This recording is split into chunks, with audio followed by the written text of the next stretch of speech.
Ito yung mga nag-champion sa nakaraang 5 taon. Lakers noong 2020, sa 2021 naman Milwaukee Bucks para kay Giannis, 2022 Golden State, 2023 Denver Nuggets para kay Nikola Jokic, 2024 Boston Celtics si Tatum at Brown na may kasamang Kristaps Porzingis. Para nagpapalitan lang din ang nagcha-champion na international player. Pero sa 2024 finals, dito kasi nagkatalo yun. Sa dalawang teams, meron dong player na galing sa Wizards. So ano naman, sa Boston Celtics si Porzingis, sa Dallas si Daniel Gafford. Ang isa sa mga trend na nangyari sa last 5 years mula 2020, every team na mananalo ng championship, merong player doon na galing or naglaro sa Wizards dati pa. Actually, since 2015 pa merong ganon. Pero noong 2020 kasi, sunod-sunod yun na merong mga timeline yung mga player. Noong 2020, Lakers nag-champion doon. Si JaVale McGee, exception na dito, nakadalawa na siya sa Golden State. Ang nag-champion doon na galing Wizards, si Howard at si Markieff Morris. Naglaro muna sila sa Wizards noong 2019 bago nag-Lakers. Sa 2021 NBA champion na Milwaukee Bucks, ang naglaro sa Wizards dun si Bobby Portis, 2019. Sa 2020 season, naglaro muna siya sa Knicks bago lumipat ng Milwaukee. Sa 2022, Golden State si Otto Porter Jr. Last year niya sa Wizards, 2019, 3 years after nakakaw siya ng championship. Pero dumaan muna siya ng Bulls nun. Kasama din dyan si Gary Payton II. Huli siya naglaro sa Wizards noong 2020 bago lumipat ng Golden State.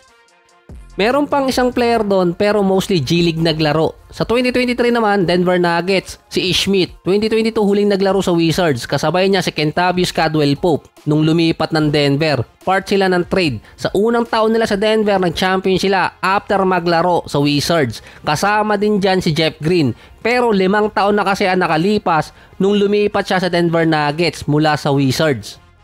Kaya ang pinaka-recent doon si Ish Smith at si KCP. Kasama na din si Thomas Bryant. Nang 2024 naman, nabanggit ko na nga kanina si Kristaps Porzingis para sa Boston Celtics. Sa Dallas naman si Daniel Gafford.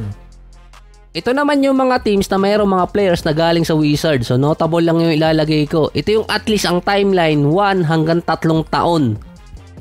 Sa Lakers, si Rui Hachimura. So magtatatlong taon na din siya sa LA mula nung matrade noong 2023. Kasama din niya sa lineup noon si Jordan Goodwin na hindi rin alam kung makakasama sa roster talaga. Dumaan din sa Lakers si Westbrook. Dumaan din siya ng Clippers. Ngayon naman nasa Denver Nuggets.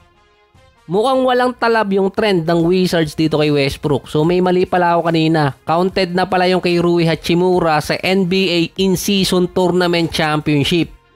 Portland naman medyo malabo pa mag-champion to dahil rebuilding process pa yung Portland. Ang player kasing nalipat doon si Deni Avdija via trade. Sa Miami Heat naman si Thomas Bryant. Noong 2022 huli siya naglaro doon. Kaso nga lang nanalo siya ng championship sa Denver Nuggets noong 2023. Sa Sixers naman si Kelly Oubre Jr. pero huli pa siya nakapaglaro sa Wizards 2019 season pa. So medyo matagal na yon.